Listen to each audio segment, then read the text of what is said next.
नमस्कार। Loud India TV के the Santosh Bharti show में आपका स्वागत है। मुस्कुराइए कि आप हिंदुस्तान में हैं। रोज हमारे पास ऐसे विषय आ जाते हैं जो हमारे चेहरे पे मुस्कुराहट बिखेर देते हैं। मैं आपसे आज दो विषयों पर बात करना चाह रहा हूं और ये विषय बहुत गंभीर है। किसानों के साथ जो हो रहा है या किसानों की वजह से जो हो रहा है, एक विषय तो ये है ही, पर एक उससे भी गंभीर विषय है जिससे मैं प्रारंभ करना चाहता हूं। आज मेरे दो दोस्तों ने लगभग एक ही बात कही।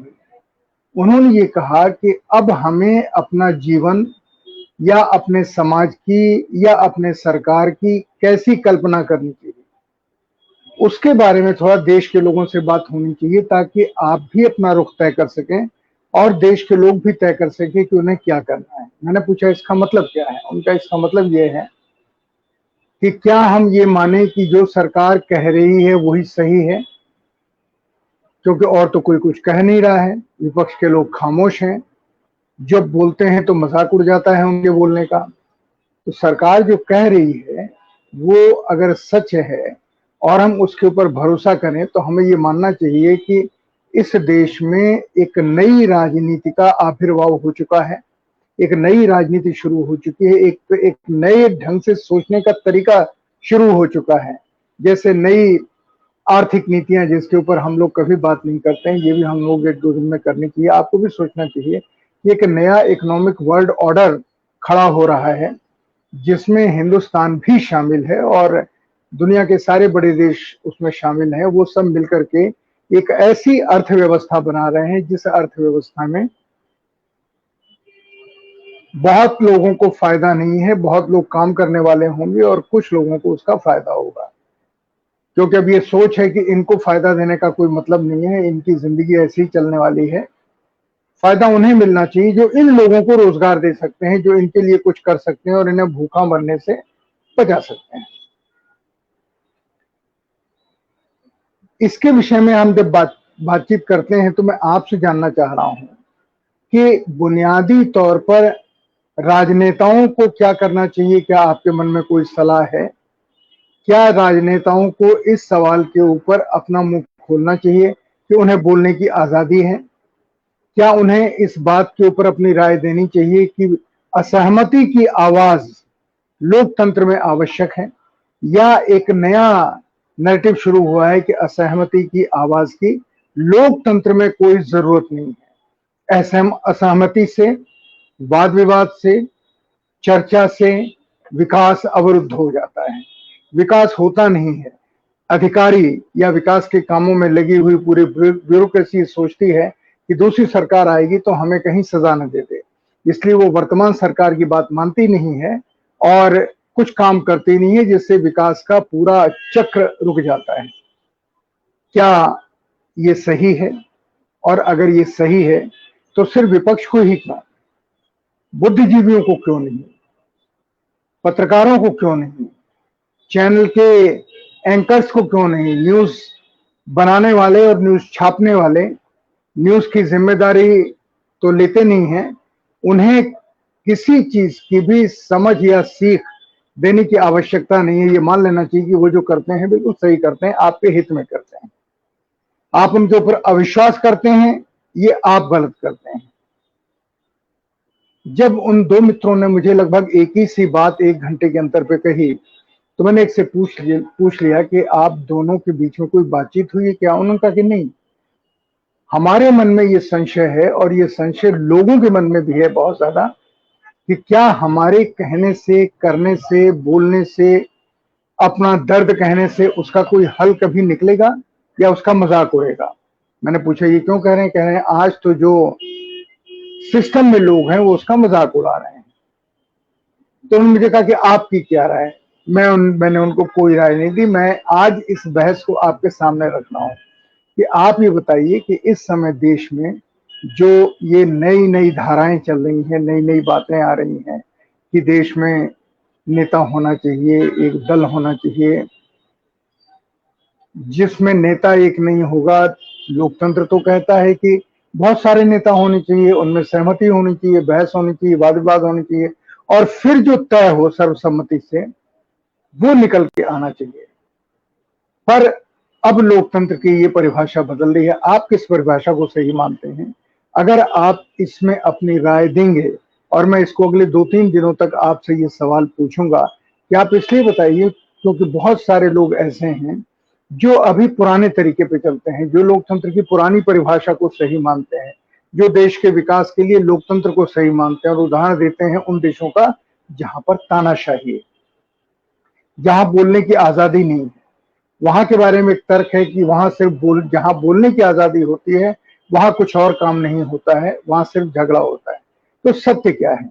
क्या हमें बोलने की आजादी चाहिए या हमें बोलने की आजादी नहीं चाहिए? हमें असहमति रखने का अधिकार चाहिए या नहीं चाहिए? हमें चाहिए क्या? और अब जो लोग जिंदगी की शाम की तरफ हैं, उनके लिए ये जरूरी नहीं है वो क्या करें, लेकिन उनके लिए बहुत जरूरी है जो जिंदगी में दाखिल होना है। 18 साल के लोग, 19 साल के लोग, 20 साल के लोग, 22 साल के लोग, आपकी नजर में जो मेरा प्रोग्राम देखते हैं, बहुत थोड़े लोग हैं या बहुत ज्यादा लोग हैं मैं नहीं जानता, जिसको भी इस विषय पर अपनी राय देनी चाहिए, चाहे जैसी राय आपने, इसलिए कि हम उस राय के ऊपर अपनी छोटी सी हैसियत में एक चर्चा आयोजित करेंगे भिन्न भिन्न लोगों से, और देश के स्टार जर्नलिस्ट से बात करेंगे, हम देश के बुद्धिजीवियों से, कथाकारों से, लेखकों से बात करेंगे और जानने की कोशिश करेंगे कि जो आपकी राय आ रही है उस राय में कोई दम है या नहीं, तथ्य है या नहीं। क्योंकि पिछले कई महीनों से या साल 2 साल से जो घटनाएं हो रही हैं वही सवाल खड़ा कर रही हैं कि क्या वो करना लाजमी है? क्या असहमति रखना लोकतंत्र के लिए जरूरी है या नहीं जरूरी है? जाहिर है आपकी राय एक वातावरण बनाएगी और आप जो कहेंगे वो देश में एक नई चर्चा की शुरुआत होगी। अब मैं आपको कुछ जानकारियां देता हूं किसान आंदोलन के। आज किसान आंदोलन के बारे में समाचार माध्यमों में, खासकर टेलीविजन में खबर है, किसान आंदोलन में फूट पड़ गई और 2 बड़े संगठन उससे अलग हो गए। ये 2 बड़े संगठन कौन है? एक वीएम सिंह का संगठन जो जो जो जो उत्तराखंड का संगठन है मुख्यतया, या पश्चिमी उत्तर प्रदेश का संगठन है, उन्होंने इस आंदोलन से अपने को अलग कर लिया। और दूसरा भारतीय किसान यूनियन का हरपाल सिंह गुट है, भानु प्रताप सिंह गुट, उसने अपने को अलग कर लिया। अब इन दोनों गुटों की आज की हकीकत समझ लीजिए। ये दोनों गुट, जिसमें वीएम सिंह हैं, आंदोलन के पहले दिन से उनको किसान नेताओं ने हाथ जोड़ के कह दिया कि आप हमारे आंदोलन में मत आइए। क्योंकि वीएम सिंह जब इस आंदोलन में आए थे लगभग 60 दिन पहले, उन्होंने ये कोशिश की थी कि इस आंदोलन का एक नेता हो, सर्वमान्य नेता, और वो वीएम सिंह हो। और वीएम सिंह की जो राय थी वो राजनीतिक राय थी, उनके पास वो एक राजनीतिक पार्टी के अध्यक्ष भी हैं। तो किसान नेताओं ने उनसे कहा कि आप यहाँ पर अपनी राजनीतिक पार्टी को और राजनीतिक महत्वाकांक्षाओं को एक तरफ कर दिए, नहीं तो आप हमारे साथ मत बैठिए। वो नहीं माने। तब किसान नेताओं ने मिलकर के ये तय किया और उनसे कहा कि आप हमारे आंदोलन से अलग हो जाइए। वीएम सिंह अलग हो गए और बीच में टेलीविजन पर, क्योंकि उनके रिश्ते हैं लोगों से, और वो जो किसान आंदोलन के खिलाफ लोग हैं उनकी राय से उनकी राय मिलती है, वो लोग उन्हें अवसर देते रहे। और दूसरे भानु प्रताप सिंह, जो भारतीय किसान यूनियन का भानु गुट है, इनके 15, 20, 50 लोग दिल्ली गौतम बुद्ध नगर के बॉर्डर पर, नोएडा में अगर आप गए हैं, वहां एक जगह है चिल्ला, और वहां से सड़क मुड़ती है मुख्य नोएडा की तरफ और सीधी सड़क आती है नोएडा के एक्सप्रेसवे की तरफ। वो वहां पर धरना लगा के बैठे थी, गौतम बुद्ध की मूर्ति है वहां पे। उनका रिश्ता देश के एक बड़े मंत्री के साथ है, जो शायद नंबर 2 है या नंबर 3 है, पता नहीं, लेकिन है वही। एक नंबर तो मोदी जी हैं, लेकिन उसके बाद जो 3 मंत्री हैं उनमें एक मंत्री है, अपने को किसान कहते, वो किसान हैं भी। उनके मिर्जापुर में काफी खेत हैं, जौनपुर में खेत हैं, इन मंत्री महोदय के वो अंतरंग हैं। और वो जब उनसे मिलने गए बिना किसान नेताओं को बताए, तो किसान नेताओं ने उनसे बातचीत करनी बंद कर दी और वो उन्होंने अपने को इतना उपेक्षित महसूस किया कि वो आंदोलन से ही चले गए और वो अपने यहाँ अपने घर पे रहे। बीच में आते जाते थे, एक कहते हैं ना पाला छूने के लिए, एक फॉर्मेलिटी निभाने के लिए वो यहाँ पर आते थे। इन दोनों लोगों को आज उनके जो भी मित्र हैं राजनीति में या सत्तारूढ़ दल में, उन्होंने कहा कि अब आप यहाँ बंद कीजिए ताकि हम आपके बहाने आपसे हम बातचीत भी करें सरकारी तौर पर, और आप हमारे जो कानून हैं उनका आप समर्थन करें, और दूसरी तरफ आप के हटने से हमें ये कहने का मौका मिल जाएगा कि जितने भी बाकी किसान नेता हैं उनको हम कैसे यहाँ से हटाएं।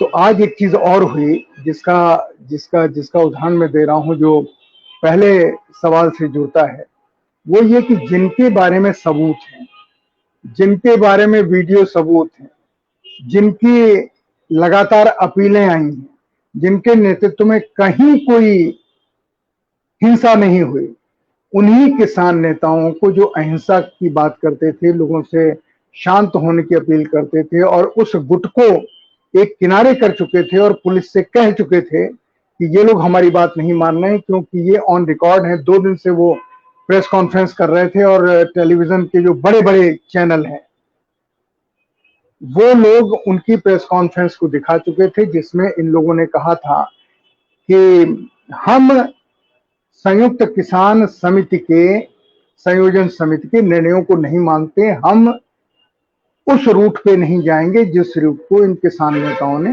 फाइनल किया है।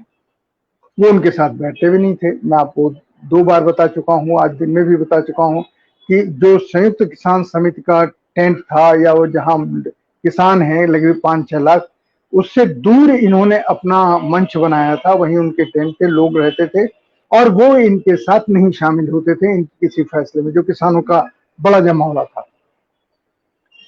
और वहां पर ये जो दीप संधू है, जिसके बारे में सबूत है कि उसके किस किस से रिश्ते थे, किस किस बड़े मंत्री के साथ, वो इतने अनौपचारिक ढंग से बात कर रहा है, वो फोटो अपने आप में कहती है कि ये किस हैसियत का आदमी होगा।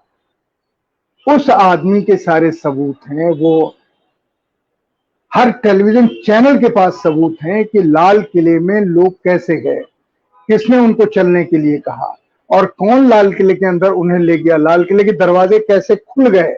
लाल किले में किसी को जब इतनी तोड़फोड़ हुई तो वहां जितने गार्ड थे, सरकार के लोग थे, उसमें सेना रहती थी पहले, उन लोगों ने संघर्ष में किसी को कोई चोट या हाथापाई नहीं हुई, कुछ पता नहीं चला। लेकिन हाँ, उस खंबे के ऊपर जिसका प्रचार हुआ कि राष्ट्रीय झंडे का अपमान हुआ, वो तो हुआ ही नहीं, वो तो वैसे ही लहरा रहा है। वहां एक दूसरे गुंबद के ऊपर खड़े होके उन्होंने निशान साहब का झंडा फहराया और अफवाह ये फैला दी, जो टेलीविजन ने फैलाई, कि ये तो खालिस्तान का झंडा है। और टेलीविजन चैनल शुरू हुए, खालिस्तानी खालिस्तानी खालिस्तानी हम कहते थे, वही हुआ।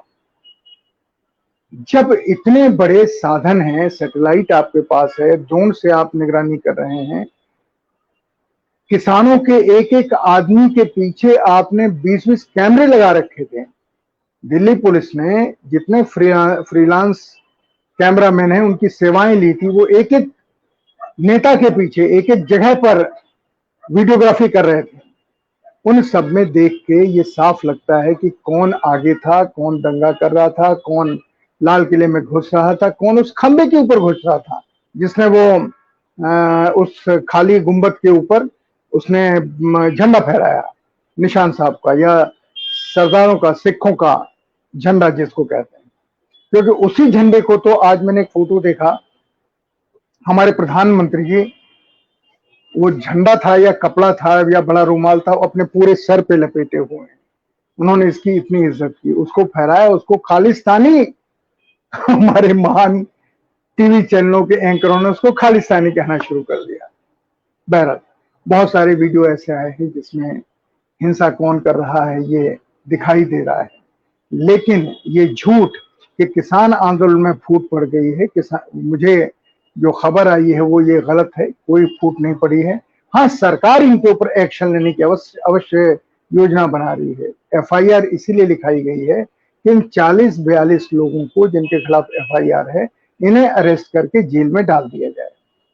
और जेल में जब जाते हैं तो मान के चलिए कि 2 महीने 3 महीने उन्हें रहना ही होगा, क्योंकि जज आपको जमानत नहीं देगा, जज आपकी बात नहीं सुनेगा, जो अक्सर होता है कि निर्दोष लोग, आपको मालूम है ना भारत की जेलों में कितने निर्दोष लोग हैं, कितने ऐसे लोग बंद हैं जिन्हें जज छोड़ चुका है, लेकिन उसके पीछे भी एक आर्थिक व्यवस्था है कि अगर जेलों से लोग जिनकी जमानत हो चुकी है या जो निर्दोष करार दे दिए जाएंगे, या जिसने सिर्फ एक लोटे की चोरी की और 1-2 साल से जेल में बंद है, ऐसे बहुत सारे केस हैं, हम लोगों ने रिपोर्ट किए हैं जाने कब, और वो अभी भी सत्य है। वो सारे लोग अगर हट जाएंगे तो जेल में जो आने वाला खर्चा है भिन्न भिन्न नामों से, उस खर्चे का बंदरबांट कैसे होगा। खैर, ये सिर्फ जेल का सवाल नहीं है, हमारे यहाँ हर स्तर के ऊपर एक तरीके से ये कट वाला सिस्टम मान लिया गया है। और जब एक बार देश में ये कहा गया था कि भ्रष्टाचार को हमें कानूनी रूप दे देना चाहिए, उसकी पूरी तैयारी हो चुकी है और लोग जाते हैं, और इसीलिए शायद बहुतों को जमानत होने के बाद भी जेल में रखा जा रहा है, क्योंकि उनके पास कोई भी ऐसा व्यक्ति नहीं है जो उनकी जमानत का जो राशि है या जमानत के जो कागजात हैं वो अदालत में जाके भर सके। इसलिए इन नेताओं को 2 से 3 महीने रहना ही पड़ेगा, फिर एक रात आप उनके ऊपर हमला करेंगे और जो बाकी किसान वहां पे हैं वो अपने अपने घर चले जाएंगे। मोटा नक्शा सुनने में आया है, समझने में आया है। मैं आपसे यही पूछ रहा हूं कि ये सत्य आपके सामने टीवी चैनल तो नहीं ला रहे हैं, सोशल मीडिया पे आ रहा है, और सोशल मीडिया पे अगर आ रहा है और सरकार की योजना समझ में जो आ रही है वो यही आ रही है, तो क्या इसको लेकर के भी आपकी कोई राय है? क्योंकि देश में बहुत सारे लोग ये कहने लगे हैं ये किसान देशद्रोही हैं, ये किसान विकास विरोधी हैं, ये किसान देश की व्यवस्था बदलना चाहते हैं, ये किसान। आज तो एक सज्जन कह रहे थे पैनलिस्ट एक जगह, ये चीन के द्वारा प्रायोजित हैं। अब पाकिस्तान को उन्होंने छोड़ दिया, उनको लगा कि पाकिस्तान का नाम शायद देश में न चले, इतना करने के बाद भी नहीं चला, तो अब उन्होंने चीन का नाम शुरू किया, क्योंकि चीन का इंटरेस्ट है हमारे देश में सिस्टम बिगाड़ने में। तो चीन ने इन सारे किसानों को, इन सारे नेताओं को पैसा दिया है। आप सुनकर के अगर समझदार हैं, संवेदनशील हैं तो सर पीट लेंगे, और अगर नहीं है तो आप कहेंगे कि हाँ ये जो पैनलिस्ट कह रहे हैं ये सही कह रहे हैं। टीवी चैनल पे आकर के पैनलिस्ट आए बाएं शाएं ऊपर नीचे कुछ भी बोल रहे हैं, पर ये मैं समझ रहा हूँ या ये मेरी समझ है, मेरे जैसे कितने लोगों की समझ है मुझे नहीं मालूम। इसीलिए मैं आपसे पूछ रहा हूँ कि आपको मैं एक घटना बता दूं, आप में से बहुतों ने गैलीलियो का नाम नहीं सुना होगा, गैलीलियो का नाम नहीं सुना होगा। गैलीलियो वो शख्स थे जिन्होंने सबसे पहले ये आविष्कार किया था कि ये धरती चपटी नहीं है, गोल है। उसके पहले सारी दुनिया में ये मान्यता थी कि धरती गोल हो ही नहीं सकती, वो तो गेंद की तरह गोल कैसे होगी, हम तो जहां तक देखते हैं वहां सपाट है, धरती सपाट है, धरती गोल नहीं। गैलीलियो ने एक साइंटिफिक आविष्कार किया और यह अध्ययन किया कि नहीं ये धरती गोल है, तभी और सूरज के चारों तरफ चलती है और चंद्रमा पृथ्वी के आसपास चलता है। गैलीलियो को उनके देश में वहां की संसद बैठी और कहा कि ये आदमी ईश्वर की बनाई हुई रचना के ऊपर सवाल उठा रहा है कि ये चपटी है, गोल नहीं है, इसलिए इसको फांसी देनी चाहिए, गैलीलियो को मार देना चाहिए। और पूरी संसद, उस देश के सारे विद्वान, जिसमें वहां के सांसद थे, जिसमें वहां के बुद्धिजीवी थे, सबने एक मत से फैसला किया एग्जीक्यूट करना चाहिए। अब उस समय जहर पिला करके मारा जाता था, तो गैलीलियो को जहर पीना पड़ा, उनकी जान चली गई। अब उनके मरने के 200 साल के बाद या शायद 150 साल के बाद दुनिया ने यह माना कि पृथ्वी गोल है, चपटी नहीं है। लेकिन गैलीलियो तो चले गए, बस ये कहानी उनकी रह गई। तो हमारे समाज में गैलीलियो की समझ वाले कम लोग हैं, लेकिन वो जो समझते हैं वो अपनी बुद्धिमानी या बेवकूफी के चलते उस सत्य को कहते जरूर है। मीडिया भी मैं देखता हूं कि जिसने सच कहने की कोशिश की टेलीविजन से या अखबारों से, उसकी विदाई हो गई। और जो लोग कुछ कोशिश कर रहे हैं उस इस परेशानी में भी उसे सोशल मीडिया पे अपनी बात कह रहे हैं, और चूंकि बात कह रहे हैं इसलिए सोशल मीडिया पे तो उनको देखने वाले काफी हैं, समझदार लोग हैं जो बात को फैलाते भी हैं, लेकिन उनके खिलाफ पूरा सिस्टम है। किसी को पुलिस केस में फंसाया जा रहा है। विनोद दुआ जी इसका उदाहरण है। आपने नाम सुना होगा, विनोद दुआ इस देश के उन बड़े पत्रकारों में हैं जिन्होंने आधी टेलीविजन इंडस्ट्री को, नाम लूं आपको, रजत शर्मा से शुरू की। और जितने आज टेलीविजन के न्यूज एंकर हैं या एडिटर्स हैं, उन सबको विनोद दुआ की यहाँ से ट्रेनिंग मिली। विनोद दुआ के यहाँ रह करके उन्होंने टेलीविजन और संप्रेषण का तरीका सीखा। विनोद दुआ को वो जो ठीक समझते हैं वही कहते हैं। और विनोद दुआ के ऊपर सरकार ने या एक पार्टी ने, सत्तारूढ़ पार्टी ने, हिमाचल के किसी देहात के थाने में उन्होंने एफआईआर करवा दी। ये तो बहुत गलत आदमी है, देश का अपमान कर रहा है। उन्होंने उनके ऊपर देशद्रोह का केस लगा दिया। अब वो तो भला हो सुप्रीम कोर्ट के किसी जज को ये लगा कि ये क्या हो रहा है, तो उसने उन केसों को सुप्रीम कोर्ट में बुला लिया। अभी उसका फैसला होना बाकी है। अब मैं ये आपसे इसलिए कह रहा हूं कि बाकी सारे लोग, जैसे मैं कुछ नाम लेता हूं, पुण्य प्रसून वाजपेयी हैं, अभिसार शर्मा हैं, अजीत अंजुम है, इन सब के ऊपर दबाव डाल करके मैनेजमेंट को उनकी नौकरी वहां से चलेगी, लेकिन वो अपनी बात कह रहे हैं। और जो कह रहे हैं दम से कह रहे हैं, खुलेआम कह रहे हैं। और ये ऐसे लोग हैं जो परवाह नहीं करते कि उनके साथ क्या होगा, क्योंकि बहुत सारे इनमें ऐसे लोग हैं जिन्हें सरकार से जुड़े हुए लोगों ने काफी परेशान किया, बहुत परेशान किया। लेकिन मैं उसके ऊपर नहीं जा रहा हूं, मैं तो आपको सिर्फ घटना की जानकारी दे रहा हूं कि ऐसे लोगों को क्या करना चाहिए। ये जो अपनी बात कह रहे हैं मीडिया में, उन्हें अपनी बात कहनी चाहिए, या आपको ये लगता है कि मीडिया में जो हो रहा है, मेन लाइन चैनल जिन्हें हम कहते हैं, जिस तरीके से वो बात परोसना चाहते हैं, वो लोकतंत्र की एक नई परिभाषा दे रहे हैं, वो मीडिया की एक नई परिभाषा दे रहे हैं, वो बहस की एक नई परिभाषा दे रहे हैं, और वो कह रहे हैं कि असहमति की गुंजाइश है ही नहीं। और जहां कोई उनके चैनल पर पैनलिस्ट असहमति की बात करता है, उसे डपट देते हैं और उसे बेवकूफ साबित करने की कोशिश करते हैं, और उसके साथ खड़े हो जाते हैं जो व्यवस्था की भाषा बोल रहा है, व्यवस्था का प्रतिनिधि है उस बहस में, पैनलिस्ट में, उसके एक्सटेंडेड आर्म का काम करते हैं और उन्हें अपने तर्कों से ये सुझाव देते हैं कि आप इस तरह के सवाल पूछिए पब्लिकली, और वो वैसे फिर सवाल पूछते हैं। और जहां उनको लगता है कि और कमजोर हो गया, तो उस दूसरे को जो अभिव्यक्ति की स्वतंत्रता या तकलीफों को बोलने या लोकतंत्र की बात करता है, उसे चुप कराने में उनका बहुत बड़ा हाथ। जितने भी समझदार लोग हैं वो टेलीविजन की बहसों में नहीं जाते, फोन आते हैं वो नहीं जाते, क्योंकि उन्हें मालूम है कि अगर इनको बुलाएंगे, अब मैं नाम ले रहा हूं अशोक वानखेड़े का, ये बड़े पत्रकार हैं और टेलीविजन के परमानेंट, हर टीवी चैनल के वो परमानेंट गेस्ट हैं। लेकिन जब कुछ ऐसे विषय हैं जिसमें अशोक वानखेड़े ही बहुत समझदार हैं, तो उन्हें बुलाना पड़ता है। अभय दुबे, उनकी बुलाहट कम हो गई है। तो ये जितने लोग हैं जो एक स्वतंत्र राय रखते हैं और सिस्टम के ऊपर बहस करते हैं, बुनियादी विषयों के ऊपर, और ये समझाने की कोशिश करते हैं कि ये भी पहलू है जिस पहलू को आपको देखना चाहिए, क्योंकि इस पहलू के परिणाम न देखने के बहुत खतरनाक हो सकते हैं, बहुत बुरे हो सकते हैं। अब आपको पता नहीं मालूम है कि नहीं मालूम है कि जो हमारे यहाँ बीमारी चल रही है, कोविड, जिसे कोरोना कहते हैं, अब दुनिया के वैज्ञानिक कह रहे हैं ये कोरोना नाम की बीमारी एक हॉक्स है, एक भ्रम है, पैसा कमाने का एक नया साधन है। अब जब दुनिया के कुछ सोचे समझे लोग इसको कहने लगे हैं, तो एक बहस शुरू हो गई है कि इसमें जितना पैसा कमाया है, किसने कमाया है? कंपनियों ने, दवा कंपनियों ने।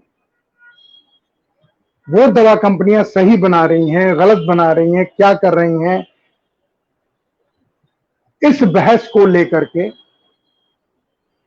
अब लोगों की समझ में आ रहा है कि कहीं कुछ सब ठीक ठाक नहीं है।